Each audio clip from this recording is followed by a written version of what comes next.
বাদশাহ একসাথে একটা তিমি মাছের 3 বেলা খাবারের অবস্থান কি বলে ব্যবস্থা করতে পারবে না। বিজ্ঞান বলে কয়েকশো টনের পর টন তার এক বেলা খাবারই লাগে।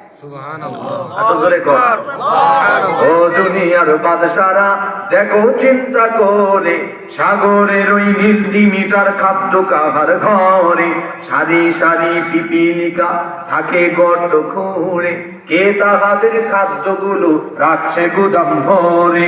সে যে বাদশার বাদশাহ, সে যে রব্বুল আলামিন, তাহার নামে করো জীবন বিলীন। সে যে বাদশার বাদশাহ, সে যে রব্বুল আলামিন, বাদশার বাদশাহ সে যে রব্বুল আলামিন, বাদশার বাদশাহ সে যে রব্বুল আলামিন, তাহার নামে করো জীবন বিলীন। বলবো বলে তুই যে হাঁটা চলা করলে, দাঁড়ায় থাকলে গজল বাইর হয় না, পকেটে জমা রাখলাম। যারা এখনো এদিক সেদিক দাঁড়ায় বসে ঘোরাফেরা করতেছে, তারা কি কয় একটু আসুন তাকান আমার দিকে। বাদশাহ যিনি, তিনি যদি কাউকে মহাব্বত করেন, তার পাওয়ারটা কেমন হয়? আল্লাহ নবী হাদিসে পাকে বলেন